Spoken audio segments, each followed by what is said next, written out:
अजित गव्हाणेंच्या सारख्या एका उमद्या नेतृत्वाला आपण संधी द्या. कुणाच्या दमदाटीला, धमकीला कुणी भीती दाखवत असेल त्याला काही घाबरू नका. तुम्ही काही चिंता करू नका. 20 तारखेला मतदान झाल्यावर 23ला मतदान झाल्यावर मोजणी झाली मताची की हे सगळे गुंड भोसरी सोडून जातील अशी व्यवस्था आम्ही तुम्हाला करून देऊ. तुम्ही काही चिंता करू नका. आम्हालाही राज्य कसं करायचं कळतं, पण आम्ही गोड बोलून करतो. आम्ही दमदाटी देत नाही, पण कार्यक्रम करायचा त्यावेळी करतो. आणि म्हणून तुम्हाला कुणालाही, माझ्या माता भगिनींना कुणी त्रास देत असेल, कुठल्या युवकांना दमदाटी इथं कोण करत असेल, तर तुम्ही सगळ्यांनी शेवटच्या दिवसापर्यंत ताकदीनं काम करा. तुतारी वाजवणारा माणूस महाराष्ट्रात प्रत्येक ठिकाणी आणि या भोसरीमध्ये विजयी झाला पाहिजे. आम्ही या शहराला पवार साहेबांनी किती महत्त्व दिलंय.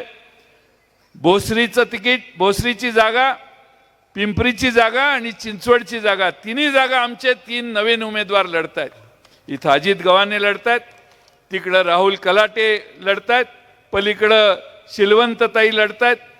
आम्ही या शहराला पवार साहेबांनी एवढं महत्त्व दिलं, यासाठी दुसरी एखादी जागा सोडली तरी चालेल, पण ह्या शहरात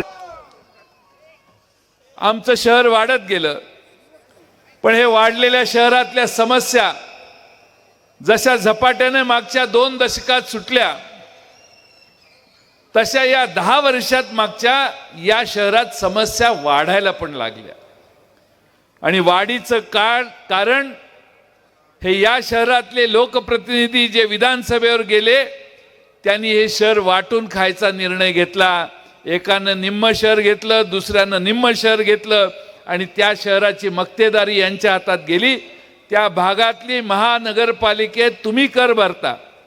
महानगरपालिकेत गेलेला पैसा तुमच्या खिशातला असतो, पण त्या पैशात भ्रष्टाचार करण्याचं काम पिंपरी चिंचवड महापालिकेत जेवढं चाललेलं आहे तेवढं महाराष्ट्रातल्या कुठल्याही शहरात चाललेलं नाही. एवढा प्रचंड भ्रष्टाचार मागच्या 5 वर्षात सत्तारूढ पक्षाने या ठिकाणी केला, हे मित्रांनो विसरू नका. अनेक घोटाळे महानगरपालिकेत तुम्ही कर भरता, पैसा तुमच्या खिशातला असतो, पण त्या पैशात भ्रष्टाचार विसरू नका. अनेक घोटाळे आहेत. रस्ता साफ करायला गाड्या घेतल्या 7.5, काय यांनी केलं? तुमचा कष्टाचा पैसा या घरात राहता म्हणून घरपट्टी त्या सरकार महापालिकेतल्या तुम्ही सगळ्यांनी एकदा समजून घेतल्या पाहिजे. या शहरामध्ये ज्यांना विधानसभेत मागच्या वेळी पाठवलं, त्याच्या मागच्या वेळी पाठवलं, यांच्या शहरात कसे पैसे काढायचे आणि कसे पैसे उभे करायचे कळायला लागले.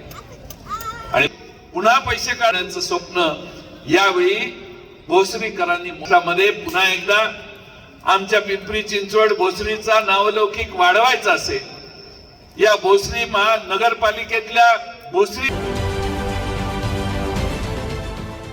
देश विदेशातील प्रत्येक घडामोडींचे लाईव्ह अपडेट मिळवण्यासाठी आता साम टीव्हीच्या सर्व सोशल मीडिया प्लॅटफॉर्मला लाईक, फॉलो आणि सबस्क्राईब करा. तसंच सर्व नोटिफिकेशनसाठी बेल आयकॉन प्रेस करायला विसरू नका.